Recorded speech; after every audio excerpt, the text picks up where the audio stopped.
नमस्कार, मैं रिया त्रिपाठी और आप देख रहे हैं सहारा हरियाणा के साथ साथ हरियाणा जागृति 24। देश का है जो बजट पेश किया जा रहा है, जो निर्मला सीतारमण जी हैं वित्त मंत्री, वो बजट पेश कर रही हैं और कैबिनेट की जो बैठक है वो चल रही है इस समय। और हमारे साथ अलग अलग विभाग के जो लोग हैं, यहाँ अध्यापक हैं, पूर्व सैनिक संघ से हैं और आकाशवाणी से रिटायर्ड जो डायरेक्टर है वो सभी यहाँ मौजूद है। सबसे एक एक करके बात करेंगे बजट को लेके, क्या उम्मीदें हैं, एक आम आदमी क्या उम्मीद रखता है आम बजट को लेकर, तो सभी से बात करेंगे। जी, क्या नाम है आपका? जसमेर सिंह है जी। जो बजट पास किया जाने वाला है, पेश किया जाने वाला है, क्या उम्मीदें रखते हैं उससे जो है ना काफ़ी उम्मीदें हैं। बाकी सबसे पहले तो मैं कहना चाहूँगा जो आजकल जो खिलाड़ियों के साथ जो है न्याय हो रहा है ना, उसके लिए जो है ना ये संस्थाएं बनाई जा रही है, ट्रस्ट बनाए जा रहे हैं, उनमें जो है ना पॉलिटिक्स का आदमी नहीं लिया जाना चाहिए। उसमें जो है ना ज़्यादा से ज़्यादा जो है ना खिलाड़ी ही जो है ना उसमें लिए जाने चाहिए। मैं इसके बारे में जो है ना बहुत गंभीरता से कहना चाहूँगा कि जो खिलाड़ियों के साथ जो शोषण हो रहा है ना, उसके ऊपर जो है ना बहुत खतरनाक तलवार लटकी हुई है। जी बिल्कुल, खिलाड़ियों को लेकर भी थोड़ा ध्यान दिया जाए, ये कहना है इनका। और हमारे साथ अभी रिटायर्ड प्रिंसिपल हैं, उनसे बात करते हैं क्या कहना है। जी, क्या नाम है आपका? Ranbir Singh Nirwal, retired principal. शिक्षा को लेकर क्या चाहते हैं, बजट में किस प्रकार की उम्मीदें लगाए बैठे हैं? शिक्षा के बारे में गवर्नमेंट से यही अनुरोध है कि गवर्नमेंट जो फैसिलिटी देती है स्टूडेंट को, लोन दिया जाए, कम से कम इंटरेस्ट पर लोन दिया जाए। जितनी भी इंस्टीट्यूशन हैं उनका इंफ्रास्ट्रक्चर बहुत बढ़िया हो। आज भी इतने स्कूल जर्जर कंडीशन में है, सरकार का कोई ध्यान नहीं है उस तरफ। दिन प्रतिदिन सरकार जो ना स्कूल क्लोज कर रही है, नए स्कूल नहीं खोले जा रहे। सेकेंडली जो टैक्स की बात है, अभी बजट में आएगा, टैक्स स्लैब को गवर्नमेंट सरल बनाए। जो रिटायर्ड पर्सन है उनके लिए कम से कम 6 लाख तक की सीमा माफ़ की जाए और रिटायर्ड पर्सन को किसी प्रकार की ITR ना भरी जाए, ऐसा प्रोविज़न सरकार इस बजट में करे और टैक्स स्लैब को बराबर करके लाए। जी बिल्कुल, आप लोग देख रहे हैं लगातार लोगों की है जो उम्मीदें हैं बजट को लेकर। हमारे साथ अभी पूर्व सरपंच है, रिटायर्ड सरपंच है, उनसे बात करते हैं क्या कुछ कहना है। जी, क्या कुछ कहना चाहेंगे, किस प्रकार का जो बजट है उसमें उम्मीदें लगाए बैठे हैं? उम्मीद तो पूरी है ना है, वो किसान क्रेडिट कार्ड हो के किसान का गांव में उसकी ज़मीन एक्वायर करके बंद कर देते तहसीलदार, उसको कोई 1 रुपया नहीं मिलता। उसकी लिमिट कम से कम वो बिना इंटरेस्ट का होना चाहिए। उसकी लिमिट 3 लाख की है, उसकी 10-11 लाख कम से कम चाहिए किसान को एक किले पे उसको, ताकि वो अपना गुजारा कर सके। विदाउट इंटरेस्ट होना चाहिए। जो 4% दे हैं वो 4% नहीं देते, वो 10% 14% कर लेते हैं। वो एक टाइम में 3 लाख नहीं भर सकता ज़मींदार किसान, इसलिए वो उन्होंने लिमिट लगा 14% से एक्वायर करते हैं, इसलिए डिफाल्टर बनते हैं किसान।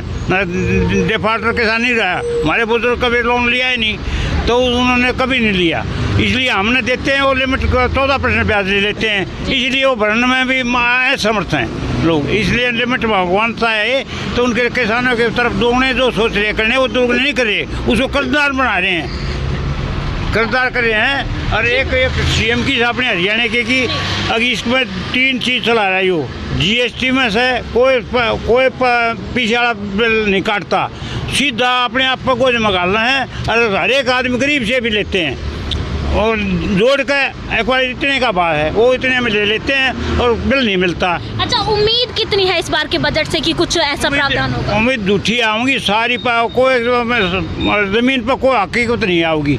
वो पत्रकार में भी, उसमें भी, TV में भी सब कुछ आऊँगा। अब उम्मीद इतनी हो जाएगी, अब कुछ ध्यान रहेंगे उस मौके पर नहीं मिलेगा। ये CM विंडो चला रहा कि ना मिलने के लिए CM से मिला नहीं। एक ये पोर्टल चला रहा क्या, ये जिम्मेदार ने किया मेरा पोर्टल की तो है, पोर्टल में नंबर नहीं आता। एप्लीकेशन एग्रीकल्चर के नाम बदल कर वो नाम भी ना पाता, हम दफ्तर के एग्रीकल्चर किस है, खेती बाड़ी किस से, फिर के नाम धर दिए उन्होंने। हम तो सीधे वो कृषि विभाग में चले जाइए, कृषि विभाग का नाम ना पाता तो ढूंढ कर हम अपने घर बैठ जाना, ना पोर्टल होता ना कुछ होता, लिमिट नहीं होती। 10 लाख का किले पर लोन देते हैं, ये 60 लाख रुपये देते हैं। बिल्कुल, हमारे साथ जो किसान है, किसान नेता है, वो भी मौजूद है, उनसे बात करते हैं, जानना चाहेंगे क्या कुछ उनका कहना है, क्या कहना चाहेंगे किस प्रकार का जो है कृषि में प्रावधान किया जाना चाहिए। जो बजट पेश किया जा रहा है, क्या कुछ उम्मीदें किसान लगाए बैठे हैं? सिर्फ बजट आंकड़ों का बजट रहेगा, दिखावे के लिए बजट है। किसानों को कोई सुविधा नहीं मिल रही, हर बार बजट में महंगाई मिलती है, जबकि किसान चाहता है खाद में उर्वरक में सब्सिडी मिले, उसको दूसरी सुविधाएं मिले। जो पोर्टल स्कीम चलाई गई है, आम जमींदार ने, जो अनपढ़ आदमी होता है, उसने पोर्टल का क्या पता पोर्टल क्या होगा। एटीएम पेटीएम इतने फंड कर दिए जिसका गरीब आदमी को, किसान को कोई पता नहीं होता। उनके साथ हर जगह धोखा मिलता है। दूसरा, बेरोजगारी इतनी होगी, बच्चे आत्महत्या करने में मजबूर हो रहे हैं। पहले सरकार राष्ट्रीयकरण करती थी शोषण से बचाने के लिए, आजकल निजीकरण पर जोर दिया जा रहा है। जी बिल्कुल, हमारे साथ जो पूर्व सैनिक संघ के प्रधान हैं और पूर्व सैनिक संघ के जो सैनिक हैं, यहाँ फौजी हैं, वो मौजूद हैं, उनसे बात करते हैं। क्या कुछ कहना है? क्या नाम है जी आपका? नमस्कार, मैं कैप्टन जगबीर मलिक, प्रवक्ता हरियाणा पूर्व सैनिक संघ। जी, ऐसा है, सरकार से हमें पहले तो उम्मीद है कि रक्षा के लिए एक मजबूत बजट दे और उसमें जो है सेना के लिए आधुनिक हथियार और अस्त्र शस्त्र की व्यवस्था हो। पूर्व सैनिकों के लिए भी उसमें अच्छे प्रावधान रखे जाएं। उनकी जो वन रैंक वन पेंशन वाली समस्या है उसको शीघ्र हल किया जाए। वहीं पर जो है शिक्षा के क्षेत्र में भी सरकार अधिक से अधिक ध्यान दे, क्योंकि आजकल आप देख रहे हैं कि शिक्षा के ऊपर सब प्राइवेट सेक्टर आ गया और कहीं भी गरीब के बच्चों के लिए प्राइवेट सेक्टर में एजुकेशन नहीं है। इसलिए सरकार को जो सरकारी स्कूल हैं, सरकारी स्ट्रक्चर है, उसको मजबूती दे ताकि गरीब लोग उसके ऊपर अपना ध्यान केंद्रित करके अपने बच्चों को वहाँ भेजें। वहीं स्वास्थ्य के ऊपर भी सरकार को ध्यान देना चाहिए। जो दवाइयाँ हैं वो मुफ्त में, इलाज मुफ्त में।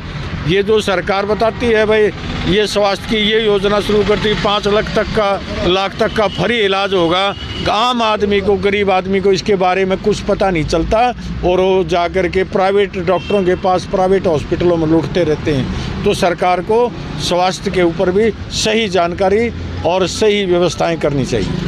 जी बिल्कुल, हमारे साथ आकाशवाणी के जो डायरेक्टर हैं, रिटायर्ड डायरेक्टर हैं, वो हमारे साथ, उनसे बात करते हैं। क्या कुछ उनका कहना है जी? क्या कुछ उम्मीदें हैं जो बजट से लगाए बैठे? मैं एक पेंशन भोगी होने के नाते सबसे पहले तो ये कहूँगा कि पेंशनरों की जो सुविधाएं वह उनको और बढ़ाना चाहिए। इन्होंने हवाई जहाज़ से, रेल से, बस से जो सुविधा दी हुई थी वो 50% की, उसको विड्रॉ कर लिया है, उसका प्रावधान रखा जाए। जब देश में महंगाई इतनी बढ़ रही है और सभी वेतन भोगी और पेंशन भोगियों का 1 साल का डीए पिछले वर्ष का यूँ का यूँ कह करके उन्होंने, सरकार ने वो हजम ही कर लिया है, तो उसको देने के लिए बजट में प्रावधान होना चाहिए। इसके अलावा हमारा central government health services CGHS की सुविधाएं हैं, वो हरियाणा में नाम मात्र के केंद्र हैं और इतनी दूर दूर हैं। वरिष्ठ नागरिक होने के नाते अगर हम बीमार हो जाते हैं तो हम फरीदाबाद या दिल्ली जाएं, क्यों ना हमारे यहाँ रोहतक जैसे शहर हैं, वो हिसार है, करनाल है, ऐसे शहरों में भी ये सुविधाओं के लिए बजट का प्रावधान होना चाहिए। वरिष्ठ नागरिक होने के नाते बहुत सारी ऐसी और सुविधाएं हैं जो कि जैसे मान लिया आप अपना बीमा नहीं करा सकते, कुछ उम्र के बाद आप बजट अपना ऋण नहीं ले सकते, लोन नहीं ले सकते, उनको भी इस तरह की सुविधाएं, ये सरकार को इस तरह का प्रावधान अपने बजट में रखना चाहिए। बजट केवल थोड़ा सा बढ़ा दिया ये नहीं है।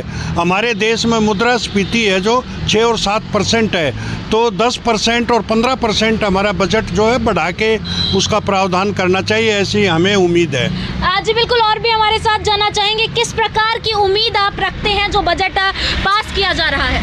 कोई ख़ास उम्मीद नहीं है जी। इस सरकार ने जो पीछे भी जो वादे किए वो कोई पूरा नहीं हुआ। महंगाई, बेरोज़गारी इतनी है, अच्छे वेल क्वालिफाइड जो है लोग, स्टूडेंट हमारे, वे भटक रहे हैं कई सालों से, कोई रोज़गार नहीं।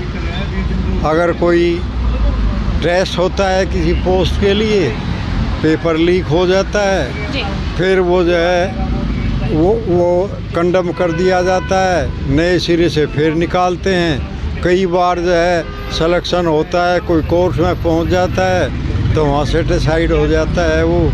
तो ये सारी चीज़ें इस तरह चल रही हैं कि आज का जो पढ़ा लिखा नौजवान है वो बहुत अपने को ठगा सा महसूस कर रहा है कि हमने। बिल्कुल, आप लोगों ने सुना और देखा भी, हमारे साथ अलग अलग जो लोग थे, प्रिंसिपल थे इस शिक्षा को लेकर, और हमारे साथ किसान भी जुड़े थे, पूर्व सैनिक, उनको भी काफ़ी उम्मीदें हैं बजट जो पास किया जा रहा है उसको लेकर।